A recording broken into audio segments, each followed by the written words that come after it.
Junior Miss Dunlop, a vixen from last year's litter, still lives in the Dunlop territory.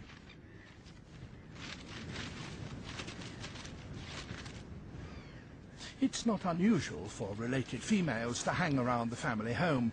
In fact, they often help in rearing the next generation. But sometimes they can be more trouble than they're worth.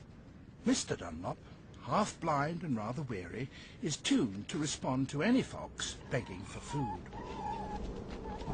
Junior Miss tries a childhood begging trick, and it works a treat. This is one takeaway that's going to the wrong address. A rather confused Mr. Dunlop is forced to pick up another order.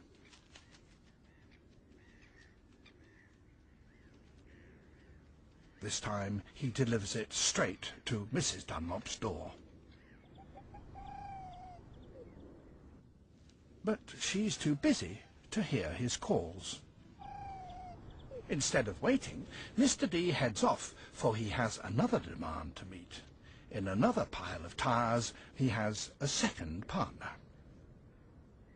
In this vixen's den are young cubs also fathered by Mr. D. She waits patiently because in order to be tolerated by Mrs. D, she has learned to play second fiddle.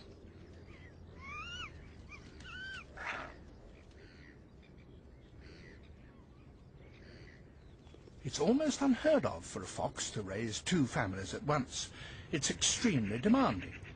After 6 weeks of bouncing off the walls of the den, the cubs are now old enough and bold enough to take their arguments outside into the spring sunshine.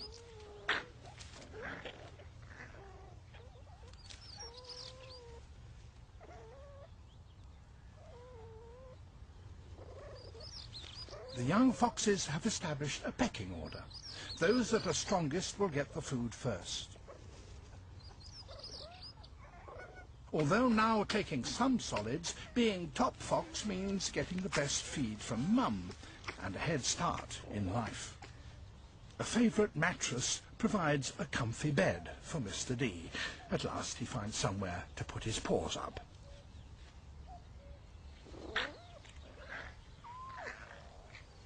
Although all of Mrs. D's cubs have survived, one is slightly smaller than the others. It's not unusual to find a runt in a family of 5, and inevitably that animal is the one that gets bullied the most.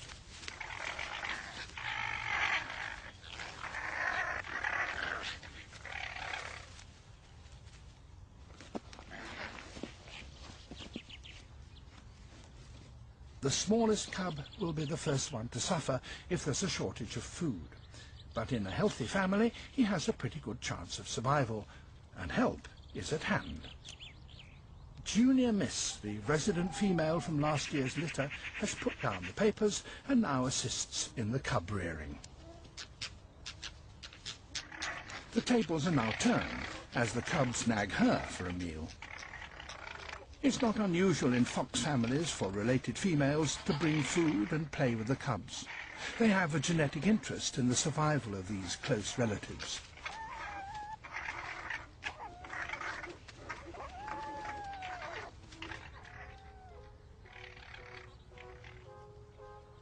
As the cubs grow, they become an increasing handful for the adult helpers.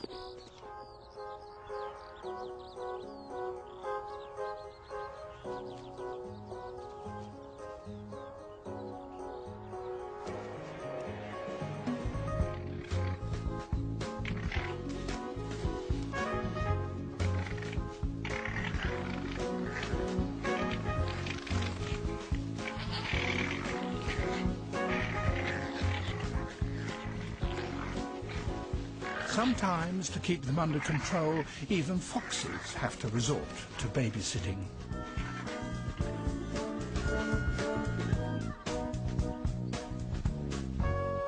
Mrs. Dunlop has had enough.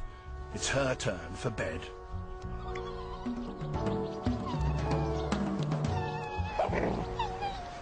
She begs Mr. D to give up the family mattress.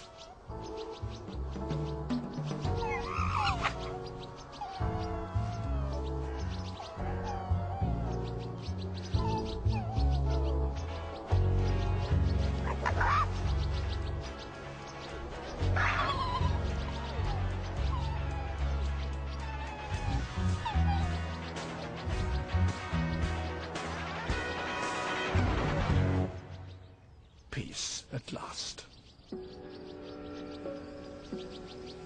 It's June, and these should be the carefree days of summer. But the Dunlops' home life is about to be turned upside down.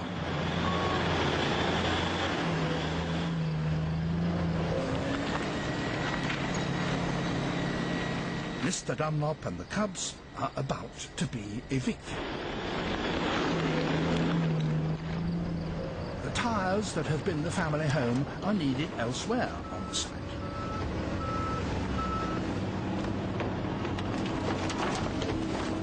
Their removal will test the young fox's survival skills.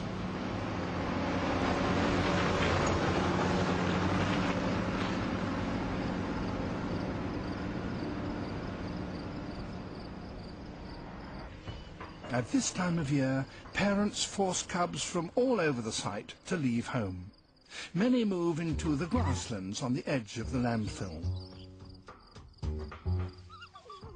Both sets of Dunlop cubs have mixed, and the runt is probably as large as the others. Interactions between these young animals are now beginning to take on a more serious territorial significance.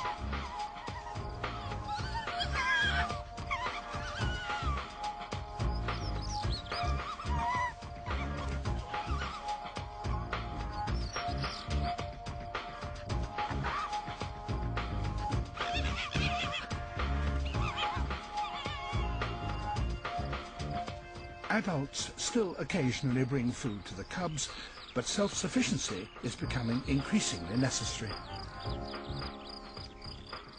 The young cubs hunt for worms and insects, which now form a large portion of their diet.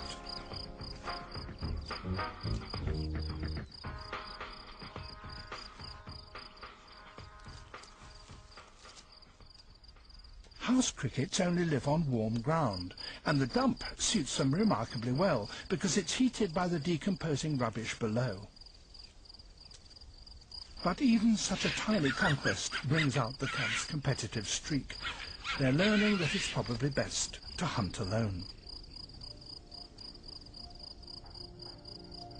It will not be long before winter arrives, and then they will need everything they've learnt to survive the new season.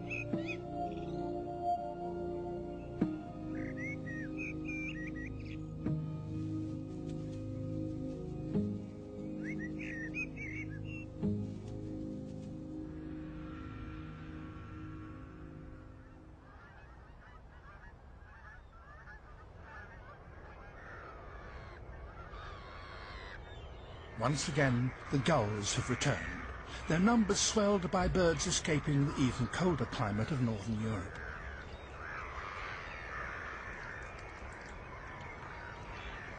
Migrant birds can pick a meal anywhere, but the male fox cubs must find a place to hunt in an already overcrowded site. Most fail. More than half the foxes die in their first year.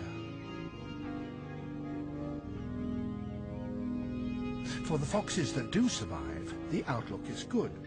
Adults on this site can look forward to a lifespan of some 6 years, twice the national average. Mr. Dunlop is one such survivor. His mange has gone and his tar heap is back. Being blind in one eye doesn't stop him searching once again for his mate.